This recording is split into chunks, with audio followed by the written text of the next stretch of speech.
കോൺഗ്രസിനാണെങ്കിലും CPM-നാണെങ്കിലും BJP-ക്കകത്താണെങ്കിലും റിബലുകൾ സുലഭമാണ്. സ്ഥാനാർത്ഥി നിർണയത്തിൽ ജനപിന്തുണ എന്ന് പറയുന്നത് ഒരു വലിയ ഘടകമാണ്. അപ്പോൾ അതിനെ ഒരു ആസ്വാദനത്തോടു കൂടി കാണുന്ന അല്ലെങ്കിൽ ഒരു രാഷ്ട്രീയ പ്രവർത്തനത്തെ അല്ലെങ്കിൽ സോഷ്യൽ വർക്കിനെ വളരെ ഒരു എൻജോയ്മെൻറ്റോട് കാണുന്ന ഒരുപാട് ആളുകളുണ്ട്. ഇതിൻ്റെയൊക്കെ ഒരു ടോട്ടൽ എഫക്റ്റ് ചെയ്യുന്നതെന്ന് പറഞ്ഞാൽ ആ നാടിൻ്റെ വികസനത്തെയും അല്ലെങ്കിൽ പാവപ്പെട്ടവർക്ക് കിട്ടേണ്ട ക്ഷേമത്തെയാണ്. പാർട്ടിയും ആളുകളെ ഇങ്ങനെ കൊണ്ടുവന്നാലുള്ള പ്രശ്നം അവർക്ക് എന്ത് ചെയ്യാൻ കഴിയത്തില്ല, ഈ ഒരു വിഷയത്തിൽ ശോഭിക്കാൻ കഴിയുമെന്ന് കരുതുന്നില്ല. വിഷ്ണുവിനെ നമസ്കാരം.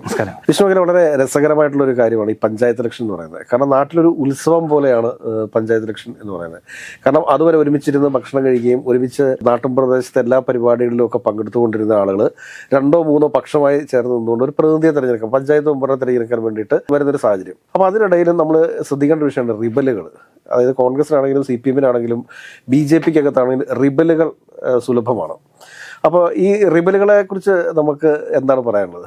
സ്വാഭാവികമായിട്ടും ഒരു ജനാധിപത്യ സംവിധാനത്തിൽ പരിമിതമായ സീറ്റുകൾ മാത്രമേ ഓരോ ഇപ്പോൾ ഇലക്ഷനുകളിൽ ഇപ്പോൾ നിയമസഭയിലായാലും ലോക്സഭയിലായാലും പഞ്ചായത്തിലാവും കുറച്ചുകൂടി ഉണ്ട്. അതായത് ത്രിതല പഞ്ചായത്ത് സംവിധാനമായതുകൊണ്ട് തന്നെ ഗ്രാമപഞ്ചായത്ത്, ബ്ലോക്ക് പഞ്ചായത്ത്, ജില്ലാ പഞ്ചായത്ത് എങ്കിൽ കൂടി തന്നെയും മത്സരിക്കാൻ ആഗ്രഹിക്കുന്ന അല്ലെങ്കിൽ രാഷ്ട്രീയത്തിൽ നിൽക്കുന്ന ആളുകളെ സംബന്ധിച്ചിടത്തോളം അവരുടെ ഒരു അവസാനത്തെ അതായത് പല ആളുകൾക്ക്, അതായത് 140 പേർക്ക് മാത്രമേ MLA-മാരാവാൻ കഴിയത്തുള്ളൂ, 20 പേർക്ക് മാത്രമേ MP-മാരാകാൻ കഴിയത്തുള്ളൂ.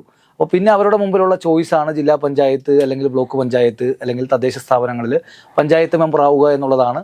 ഒരു രാഷ്ട്രീയക്കാരനെ സംബന്ധിച്ചിടത്തോളം അയാൾക്ക് ജനാധിപത്യത്തിലൂടെ ഒരു അംഗീകാരം കിട്ടുക എന്നുള്ളത് അയാളുടെ പലരുടെയും ആ ഒരു ആഗ്രഹത്തിൻ്റെ സബലീകരണമാണ്. അപ്പോൾ അതിൻ്റെ ഭാഗമായിട്ട് സ്വാഭാവികമായിട്ടും അങ്ങനെ വരുമ്പോഴാണ് ആ ഒരു കാലഘട്ടത്തിൽ അല്ലെങ്കിൽ ആ ഒരു സാഹചര്യം നിലനിൽക്കുമ്പോഴാണ് പലപ്പോഴും എന്ത് ചെയ്യുന്നത്, ഇത്തരത്തിലേക്ക് മത്സരിക്കാൻ അവസരം കിട്ടാതെ വരുമ്പോൾ പാർട്ടിയുടെ ചിഹ്നവും അല്ലെങ്കിൽ പാർട്ടിയുടെ വിപ്പും ഉണ്ടെങ്കിൽ മാത്രമേ ഒരാൾക്ക് എന്ത് ചെയ്യാൻ കഴിയത്തുള്ളൂ, പാർട്ടി ചിഹ്നം നൽകാനുള്ളൂ. സ്വാഭാവികമായിട്ടും ഇന്റർനാഷണൽ കോൺഗ്രസ് ആണെങ്കിൽ DCC-യിൽ നിന്നും KPCC-യിൽ നിന്നാണ് അത് ലഭിക്കേണ്ടത്. CPM ആണെങ്കിൽ CPM-ന്റെ ജില്ലാ കമ്മിറ്റികളാണ് കൊടുക്കേണ്ടത്. അങ്ങനെ വരുമ്പോൾ അത് ലഭിക്കാതെ വരുമ്പോൾ എന്ത് ചെയ്യുന്നു, റിബലായിട്ട് മത്സരിക്കുന്നു. അപ്പോൾ ഒരു വാർഡിലാണെങ്കിൽ ചിലപ്പോൾ 4-5 യോഗ്യരായുള്ള സ്ഥാനാർത്ഥികൾ കാണും.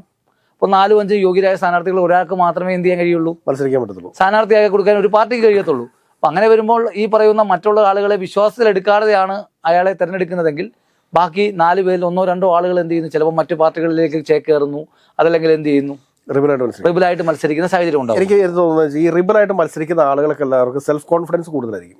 തൻ്റെ കൂടെ ഇത്രയധികം ആളുകൾ ഉണ്ട് എന്നുള്ളൊരു ആത്മവിശ്വാസം, അത് അമിതമായിട്ടുള്ള ആത്മവിശ്വാസം ആവാം. ആ ഒരു ആത്മവിശ്വാസം തന്നെയാണ് ഇവരെ ഈ ഒരു റിബലായിട്ട് മത്സരിക്കാൻ വേണ്ടി പ്രേരിപ്പിക്കുന്നത് എന്ന് എനിക്ക് തോന്നുന്നു. പഞ്ചായത്ത് ഇലക്ഷൻ എന്നൊക്കെ പറയുമ്പോഴത്തേക്ക് സ്വാഭാവികമായിട്ടും ജനങ്ങൾ അതിനകത്ത് ഒരു പഞ്ചായത്ത് മെമ്പർ എന്ന് പറഞ്ഞു കഴിഞ്ഞാൽ അവരവരുടെ വീട്ടിലൊരു കാര്യസ്ഥന് തുല്യമായിട്ടാണ്. കാരണം അതായത് കറണ്ട് ബില്ല് അടയ്ക്കുന്നത് ഉൾപ്പെടെയുള്ള കാര്യങ്ങൾ അവർ മിക്കവാറും ചെയ്യിപ്പിക്കുക ആരെ കൊണ്ടാണ്, ഈ പഞ്ചായത്ത് മെമ്പറെ കൊണ്ടും വാർഡ് കൗൺസിലറെ കൊണ്ടായിരിക്കും. ഒരു ആശുപത്രിയിൽ പോകണമെന്നുണ്ടെങ്കിൽ അങ്ങനെ എന്ത് കാര്യത്തിലും, ഒരു മരണ സർട്ടിഫിക്കറ്റ്, ജനന സർട്ടിഫിക്കറ്റ്, മാരേജ് സർട്ടിഫിക്കറ്റ്, ഇത് ഉൾപ്പെടെയുള്ള എല്ലാ കാര്യങ്ങൾക്കും നമ്മുടെ നാടുകളിലേക്ക് പോയി കഴിഞ്ഞാൽ പഞ്ചായത്ത് മെമ്പറെ സംബന്ധിച്ചിടത്തോളം ചെറിയ ഓണററിയുമാണ് അവരെ സംബന്ധിച്ചിടത്തോളം ലഭിക്കുന്നത്. അപ്പോൾ നമ്മുടെ പല സുഹൃത്തുക്കളും എന്താണ്, തദ്ദേശ സ്ഥാപനങ്ങളിൽ ജനപ്രതിനിധിയായിട്ടുള്ളവരുണ്ട്. ഈ ചെറിയ ഓണറേറിയത്തിൽ തന്നെ നിന്നുകൊണ്ടാണ് അവർക്കാണെങ്കിൽ യഥാർത്ഥത്തിൽ അവിടെ ഒരു മരണം വന്നോ അല്ലെങ്കിൽ ഒരു ആക്സിഡന്റ് വന്നോ അല്ലെങ്കിൽ അവിടെ എന്ത് വന്നാലും പഞ്ചായത്ത് മെമ്പർമാർ എന്ത് ചെയ്യണം, ആദ്യത്തെ കോള് പഞ്ചായത്ത് മെമ്പറിലേക്കാണ് പോകുന്നത്, അല്ലെങ്കിൽ ആദ്യം ആളുകൾ വീട്ടിലേക്ക് ചെല്ലുന്ന ആരുടെയാണ്, പഞ്ചായത്ത് മെമ്പർ വീട്ടിലേക്കാണ് പോകുന്നത്. അപ്പോൾ അതിനെ ഒരു ആസ്വാദനത്തോടു കൂടി കാണുന്ന അല്ലെങ്കിൽ ഒരു രാഷ്ട്രീയ പ്രവർത്തനത്തെ അല്ലെങ്കിൽ സോഷ്യൽ വർക്കിനെ വളരെ ഒരു എൻജോയ്മെന്റോട് കാണുന്ന ഒരുപാട് ആളുകളുണ്ട്. അവരെ സംബന്ധിച്ചിടത്തോളം ഒരു വിഷയമില്ല, അവർക്ക് കിട്ടുന്ന ഓണറേറിയം വളരെ തുച്ഛമാണ്. ഈ പറയുന്ന അവരെ സംബന്ധിച്ച് ആളുകൾ ഇങ്ങനെ വന്നുകൊണ്ടിരിക്കുകയാണല്ലോ, ചികിത്സാ സഹായത്തിന് തുടങ്ങി, വീട് വെൽക്കാൻ സഹായം തുടങ്ങി, വീടിന്റെ മെയിൻ്റെനൻസ് തുടങ്ങി, രോഗികളായിട്ടുള്ള ആളുകൾ വരുന്നു. അപ്പോൾ അങ്ങനെ ജനങ്ങളുമായിട്ട് എന്താണ് സംവദിക്കുന്നത് അല്ലെങ്കിൽ അവരുമായിട്ട് ആശയവിനിമയം നടത്തുന്നത്, ജനങ്ങളുടെ കൂടെ എന്ത് ചെയ്യുന്നത്, നിൽക്കുന്നത് എന്താണ്, ഈ പഞ്ചായത്ത് മെമ്പർമാരാണ്. അപ്പോൾ അവരെ സംബന്ധിച്ചിടത്തോളം ജനങ്ങൾ യഥാർത്ഥത്തിൽ അവരുടെ ജനപ്രതിനിധികളായിട്ട് ഡയറക്റ്റ് ഫേസിലേക്ക് അല്ലെങ്കിൽ അവരുടെ ഒരു പ്രതിബിംബമായി കാണുന്നത് പഞ്ചായത്ത് മെമ്പർമാരാണ്. കാര്യം അവർക്ക് നേരിട്ട് ചെന്ന് കാണാനും അല്ലെങ്കിൽ അവരുടെ എങ്ങനെ ചെന്നാലും അവരെ അല്ലെങ്കിൽ ഫോണിലൂടെയോ അല്ലെങ്കിൽ നേരിട്ടോ ചെന്ന് കാണാനുള്ളൊരു സംവിധാനമുണ്ട്. മറ്റ് ജനപ്രതിനിധികളെ സംബന്ധിച്ചിടത്തോളം ഇപ്പോൾ ബ്ലോക്കായാലും ജില്ലയായാലും അവർ ആ പ്രദേശത്തിൻ്റെ ഏതെങ്കിലും ഒരു കോണിലായിരിക്കും അവർ താമസിക്കുന്നത്, അല്ലെങ്കിൽ MLA ആകുമ്പോൾ അവർക്ക് ഓഫീസിലേക്ക് പോകേണ്ടി വരും. അങ്ങനെ കുറേ പ്രശ്നങ്ങളുണ്ട്. അപ്പോൾ ഇതാകുമ്പോൾ എന്താണ്, അവരെ സംബന്ധിച്ചിടത്തോളം പെട്ടെന്ന് കാണാൻ പറ്റുന്ന അല്ലെങ്കിൽ പെട്ടെന്ന് അവരുടെ അവൈലബിൾ ആയിട്ടുള്ള ജനപ്രതിനിധി എന്ന് പറയുന്നത് പഞ്ചായത്ത് മെമ്പർ അല്ല, തന്നെ. ഇപ്പൊ ഒരു കോളേജ് അഡ്മിഷന്റെ കാര്യമാണെങ്കിലും സ്കൂളിന്റെ അഡ്മിഷൻ എല്ലാ കാര്യങ്ങളും ഇപ്പൊ MLA എടുത്ത് പോവുകയാണെങ്കിൽ നേരിട്ട് MLA-മാർക്ക് എല്ലാവരെയും അറിയണമെന്ന് നിർബന്ധമില്ല. പക്ഷെ ഈ പഞ്ചായത്ത് മെമ്പറെ പോയി കാണുന്നു, പഞ്ചായത്ത് മെമ്പറെ കൂട്ടിക്കൊണ്ട് അത് പഞ്ചായത്ത് മെമ്പർ അതൊരു വലിയൊരു ഒരു അംഗീകാരമായിട്ടാണ് കാണുന്നത്. കാരണം നാട്ടിലുള്ള തന്റെ വാർഡിൽപ്പെട്ട ആളുകളെല്ലാം തന്നെ കോൺടാക്ട് ചെയ്യുന്നു, അതിനുശേഷം MLA അടുത്തേക്ക് കൂട്ടിക്കൊണ്ട് പോകുന്നു എന്നൊക്കെ പറയുന്നത്. അപ്പോഴും ഒരു കാര്യം നമ്മൾ മനസ്സിലാക്കണം, ഈ റിബൽ സ്ഥാനാർത്ഥികൾ പല വാർഡുകളിലും വരുന്ന സമയത്ത് ഈ പഞ്ചായത്ത് ഇലക്ഷൻ കഴിഞ്ഞ ഉടനെയാണ് കേരളത്തിൽ നിയമസഭാ ഇലക്ഷൻ വരുന്നത്. അപ്പോൾ പഞ്ചായത്ത് ഇലക്ഷനിൽ ഏതെങ്കിലുമൊക്കെ സ്ഥാനാർത്ഥി റിബലായിട്ട് മത്സരിക്കാൻ വിചാരിച്ചു. റിബലായിട്ട് മത്സരിക്കുന്നുണ്ടെങ്കിൽ അവനൊരു 50 വോട്ട് 100 വോട്ടൊക്കെ സ്വാധീനിക്കാൻ ശേഷിയുള്ള ഒരുത്തനാണ് എന്നുണ്ടെങ്കിൽ എന്താ സംഭവിക്കാന്ന് വെച്ചാൽ നിയമസഭാ ഇലക്ഷന് മുമ്പായിട്ട് ഇവരെ വീണ്ടും പാർട്ടി തിരിച്ചിരുന്നു. കാര്യം നമ്മൾ മുൻകൂട്ടി എല്ലാ പാർട്ടികളും പറയും എന്താണ്, റിബൽ സ്ഥാനാർത്ഥികളെ ഇനി എന്ത് ചെയ്യില്ല, പാർട്ടിയിൽ നിന്ന് പുറത്താക്കും. കാര്യം ചിഹ്നം കിട്ടി, നോമിനേഷൻ കൊടുത്ത് നോമിനേഷൻ പിൻവലിക്കുന്ന ഡേറ്റ് ആയിട്ടും നോമിനേഷൻ പിൻവലിക്കാതെ വരുമ്പോഴാണ് പാർട്ടിയിൽ നിന്ന് പുറത്താക്കുന്നത്. അങ്ങനെ പുറത്താക്കുന്ന സാഹചര്യത്തിൽ ഉണ്ടായാൽ തീർച്ചയായിട്ടും ഇപ്പോൾ നിയമസഭയുമായിട്ട് ബന്ധപ്പെട്ട തൊട്ടടുത്ത് തന്നെ നിയമസഭ വരുവാണ്. അപ്പോൾ പലപ്പോഴും എന്ത് ചെയ്യേണ്ടി വരുന്നു, അവരെ അംഗീകരിക്കേണ്ടതായിട്ട് വരുന്നു. ഇവിടെ പ്രശ്നമായിട്ട് രാഷ്ട്രീയ പാർട്ടികളെല്ലാം ചെയ്യേണ്ടതായിട്ടെന്ന് പറഞ്ഞാൽ ഈ സ്ഥാനാർത്ഥി നിർണ്ണയത്തിൽ ജനപിന്തുണ എന്ന് പറയുന്നത് ഒരു വലിയ ഘടകമാണ്. ഈ പലപ്പോഴും റിബലുകൾ വരാനുള്ള പ്രധാനപ്പെട്ട കാരണം എന്താണെന്ന് വെച്ച് കഴിഞ്ഞാൽ ആ നാട്ടിലെ ഒരു പ്രധാനപ്പെട്ട നേതാവുണ്ട്. ഇപ്പം എനിക്കറിയാവുന്നൊരു സ്ഥലമുണ്ട്. ആ വാർഡിൽ അദ്ദേഹം വളരെ വലിയ രീതിയിലുള്ള ഒരു KPCC ഭാരവാഹിയും DCC നേതൃത്വമൊക്കെ ഇരിക്കുന്നതാണ്. അദ്ദേഹം സ്ഥിരം മത്സരിക്കും, പക്ഷെ 100 വോട്ടിന് മേളിൽ ഇന്നുവരെ പിടിച്ചിട്ടില്ല. അവിടെ സ്ഥിരം മത്സരിച്ച് ജയിക്കുന്ന ആരാന്ന് വെച്ചാൽ കോൺഗ്രസിന്റെ റിബൽ സ്ഥാനാർത്ഥിയായിരിക്കും.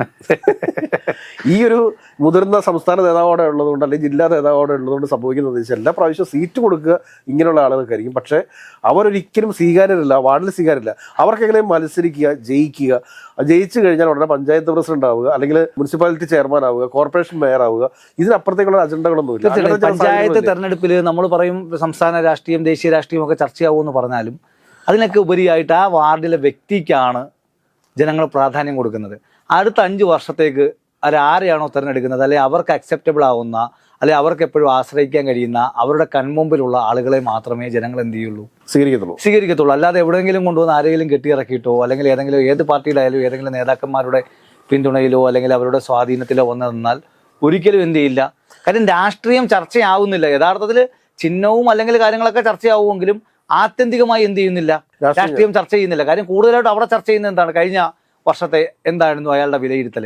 ഇവിടെ വനിതാ സംവരണം വന്ന ശേഷം നമുക്കൊരു അതിനെ 2 കോണിൽ കാണണം. വനിതാ സംവരണം വന്ന ശേഷം ഉണ്ടായ ഒരു പ്രശ്നം എന്ന് പറഞ്ഞു കഴിഞ്ഞാൽ നേരത്തെ ആകുമ്പോൾ ഇതേ ആളിന് തന്നെ എന്ത് ചെയ്യണം, വീണ്ടും വീണ്ടും മത്സരിക്കേണ്ടി വരുന്നത് കൊണ്ട് കൂടുതൽ കാര്യങ്ങൾ ചെയ്യാൻ അവിടെ നിർബന്ധമാകുന്നു. പക്ഷേ ഇന്ന് ഉണ്ടാകുന്ന ഒരു അപകടകരമായ ഒരു അവസ്ഥ എന്ന് പറയുന്നത് ഈ വാർഡിലെ ജനപ്രതിനിധി അറിയാം അടുത്ത തവണ ഇവിടെ എന്തായിരിക്കും, വനിതയായിരിക്കും. അപ്പോൾ അദ്ദേഹം കൂടുതൽ വികസനവും അടുത്ത ജനറൽ ആവുന്ന വാർഡിലെ ആയിരിക്കും എന്ത് ചെയ്യുന്നത്, കോൺസെൻട്രേറ്റ് ചെയ്യുന്നത്. അങ്ങനെയുള്ള ഒരു വലിയൊരു വിഷയമുണ്ട്. അതൊരു വികസനത്തെ വല്ലാത്ത തരത്തിൽ എന്ത് ചെയ്യുന്നുണ്ട്, പല വാർഡുകളിൽ ബാധിക്കുന്നുണ്ട്. കാരണം എന്താണ്, ഈ തവണ അയാൾ ചെയ്താലും ചെയ്തില്ലെങ്കിൽ അടുത്ത തവണ എന്ത് ചെയ്യാൻ കഴിയുന്നില്ല, അയാൾക്ക് സീറ്റ് കിട്ടുന്നില്ല, അവിടെ വേറൊരു സംവരണ സീറ്റായി മാറുകയാണ്. അപ്പോൾ അതൊരു വികസനം, അതായത് വനിതാ സംവരണം ആവശ്യമാണ്, വനിതകൾ കടന്നു വരണം. പക്ഷെ അതൊരു വികസനത്തെ എന്ത് ചെയ്യുന്നുണ്ട്, പിന്നോട്ടടിക്കുന്നുണ്ടോ എന്ന് നമ്മൾ പരിശോധിക്കണം. കാര്യം 10-15 ഈ വനിതാ സംവരണം ഇത് വരുന്നതിന് മുമ്പ് ഉള്ള വികസന കാഴ്ചപ്പാടുകൾ എന്ത് ചെയ്യുന്നില്ല, വികസന പദ്ധതികൾ എന്ത് ചെയ്യുന്നില്ല, ആശ്രയിക്കുന്നില്ല. ഇവരെ സംബന്ധിച്ചിടത്തോളം എന്താണ്, ഇവർ കൂടുതലായിട്ട് നോക്കുന്ന അപ്പുറത്തെ വാർഡിലെ തൊഴിലുറപ്പുകാരെയും അല്ലെങ്കിൽ അടുത്ത കാര്യങ്ങൾ നോക്കി എങ്ങനെ ചെയ്യാം, അല്ലെ അവിടുത്തെ പരിപാടികളിൽ എങ്ങനെ പങ്കെടുക്കാം, അല്ലെ അവിടെ എങ്ങനെ എന്ത് ചെയ്യാം, തൻ്റെ സ്വാധീനം ഉറപ്പിക്കാൻ. കാര്യം എന്താണ്, അവിടെ നോക്കും അടുത്ത തവണ ആരാണ് അവിടെ ജനറൽ വരാൻ സാധ്യതയുള്ള വാർഡ് ഏതാണെന്ന് നോക്കേണ്ട ഒരു സാഹചര്യം എന്ത് ചെയ്യുന്നുണ്ട്, സംജാതമാകുന്നുണ്ട്. അതുപോലെ തന്നെയാണ് ഇപ്പോൾ സിബിചേട്ടൻ പറഞ്ഞ പോലെ ഒരു വാർഡിൽ കുറേ ആളുകൾ മത്സരിക്കാൻ വേണ്ടി കുറേ ആളെ എല്ലാവരെയും കൂടെ തിരഞ്ഞെടുത്ത് വരുമ്പോൾ അയാൾ എല്ലാ രീതിയിലും മത്സരിക്കാൻ യോഗ്യനായി ജനങ്ങൾ തിരഞ്ഞെടുക്കുക വരുമ്പോൾ എവിടുന്നെങ്കിലും നൂലി കെട്ടിയിറക്കി എന്ത് ചെയ്യുന്നു, ഒരു സ്ഥാനാർത്ഥി കൊണ്ടിറക്കുന്ന സമയമാകുമ്പോൾ ആരും അംഗീകരിക്കത്തില്ല, അയാൾ 8 നിലയിൽ പൊട്ടും. ഉടനെ വേറൊരു സംഭവം കൂടി ഉണ്ട്. എന്താ അറിയോ, ഒരു മറുവശമുണ്ട് ഇതിന്. ഈ വനിതാ സംവരണത്തിന്റെ കാര്യം പറഞ്ഞല്ലോ, അപ്പോൾ ഈ ജനറൽ സീറ്റിലേക്ക് വികസനത്തിന്റെ കാര്യം. അപ്പോൾ അവിടെ കാണേണ്ട മറ്റൊരു കാര്യം കൂടിയുണ്ട്. ഒരു പഞ്ചായത്ത് മെമ്പർ, ഒരാൺ പഞ്ചായത്ത് മെമ്പർ ആയിരിക്കുക, അയാൾ അടുത്ത പ്രാവശ്യം മത്സരിക്കാനായിട്ട് തയ്യാറാവാത്ത പക്ഷം നേരെ സ്ഥാനാർത്ഥിയാക്കുക ആരെന്നറിയാമോ, ഭാര്യയാണ്. അയാൾക്ക് ഓപ്ഷനിലേക്ക് വേറെ എന്ത് ചെയ്യാൻ പറ്റുന്നത്. അപ്പൊ നമ്മൾ ജനാധിപത്യത്തിന്റെ സൗന്ദര്യമാക്കാൻ വേണ്ടിയിട്ടാണ് അല്ലെ വനിതാ എല്ലാ ജനാധിപത്യത്തിലെ എല്ലാ വിഭാഗങ്ങൾക്കും പ്രാതിനിധ്യം ഉറപ്പുവരുത്താനാണ് ഇത്തരത്തിലുള്ള നടപടികളൊക്കെ തന്നെ ഗവൺമെന്റുകളും അല്ലെങ്കിൽ നമ്മുടെ സംവിധാനങ്ങളും നിയമങ്ങളും ഒക്കെ വന്നിട്ടുള്ളത്. പക്ഷേ ഇതൊക്കെ പലപ്പോഴും എന്ത് ചെയ്യുന്നു, അതിനെ വളരെ നല്ല രീതിയിൽ തന്നെ എന്ത് ചെയ്യുന്നു, മിസ്യൂസ് ചെയ്യുന്ന രീതിയാണ് ഉള്ളത്. എത്രയോ വാർഡുകളിൽ എന്ത് ചെയ്യുന്നു, ഭാര്യ ഭർത്താക്കന്മാർ മാത്രം മത്സരിക്കുന്ന വാർഡുകളുണ്ട്. ഈ സ്ത്രീ ശാക്തീകരണത്തിന് വേണ്ടിയിട്ടൊക്കെയാണല്ലോ വനിതാ സംവരണം ഏർപ്പെടുത്തിയത്. അത് സ്ത്രീകളും സമൂഹത്തിന്റെ മുഖ്യധാരയിലേക്ക് വരണം, അല്ലെങ്കിൽ രാഷ്ട്രീയത്തിന്റെ ജനാധിപത്യത്തിന്റെ മുഖ്യധാരയിലേക്ക് വരണം എന്നുള്ള ഒരു വലിയ ആശയം ഉൾക്കൊണ്ടുകൊണ്ടാണ് ഈ 50% സ്ത്രീ സംവരണമൊക്കെ ഏർപ്പെടുത്തിയിരിക്കുന്നത്. പുരുഷന്മാരുടെ അതായത് സ്വാധീനത്തിൽ നിൽക്കുന്ന സ്ത്രീയെ തന്നെയാണ് അവിടെ സ്ഥാനാർത്ഥിയാക്കുന്നത് എന്ന് പറയുമ്പോഴത്തേക്ക് അതിനൊരു മര്യാദകേടില്ലേ?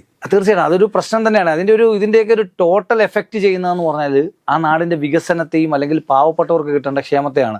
നമ്മൾ പറയുന്നത് പഞ്ചായത്ത് മെമ്പർമാർക്ക് എന്താണ് ഫണ്ട് കുറവാണ്. പക്ഷേ നല്ല മികച്ച പഞ്ചായത്ത് മെമ്പർമാർ എന്ത് ചെയ്യുന്നു, ആ വാർഡിലേക്ക് ജില്ലാ പഞ്ചായത്ത് മെമ്പറുടെ ഫണ്ട് കൊണ്ടുവരുന്നു, MLA ഫണ്ട് കൊണ്ടുവരുന്നു, മന്ത്രിയുടെ ഫണ്ട് കൊണ്ടുവരുന്നു, MP ഫണ്ട് കൊണ്ടുവരുന്നു, രാജ്യസഭ MP ഫണ്ട് കൊണ്ടുവരുന്ന മെമ്പർമാരുണ്ട്. അതുകൊണ്ട് ഒരുപാട് CSR ഫണ്ടുകളുണ്ട്. എല്ലാ തരത്തിലുള്ള പലതരത്തിലുള്ള ഫണ്ടുകൾ എന്ത് ചെയ്യുന്നു, ആ വാർഡിലേക്ക് കൊണ്ടുവന്നുകൊണ്ട് എന്ത് ചെയ്യുന്നു, ആ വാർഡിൽ എല്ലാ ജനങ്ങളിലേക്ക് എത്തിക്കാൻ വേണ്ടിയുള്ള ശ്രമങ്ങൾ നടത്തുന്നു. അപ്പോൾ അങ്ങനെയുള്ള മെമ്പർമാരെയാണ് എന്ത് ചെയ്യേണ്ടത്, അതായത് ഫുൾ ടൈമേഴ്സ് ആയിട്ടുള്ള രാഷ്ട്രീയക്കാർക്കാണ് അവസരങ്ങൾ കൊടുക്കേണ്ടത്. അല്ലാതെ ഇങ്ങനെ പാർട്ട് ടൈം ആയിട്ടോ അല്ലെങ്കിൽ എന്താണ് റിസർവേഷനിലോ വരുന്ന ഈ പറയുന്ന ആളുകളെ എന്ത് ചെയ്യുക, സ്ത്രീകൾ കടന്നു വരട്ടെ, അവർ രാഷ്ട്രീയം ഇതിലേക്ക് കൂടുതലായിട്ട് വരട്ടെ. അല്ലാതെ നമ്മൾ ഈ പറയുന്ന പാർട്ട് ടൈം ആളുകളെ ഇങ്ങനെ കൊണ്ടുവന്നാലുള്ള പ്രശ്നം അവർക്ക് എന്ത് ചെയ്യാൻ കഴിയത്തില്ല, ഈ ഒരു വിഷയത്തിൽ ശോഭിക്കാൻ കഴിയുമെന്ന് കരുതുന്നില്ല.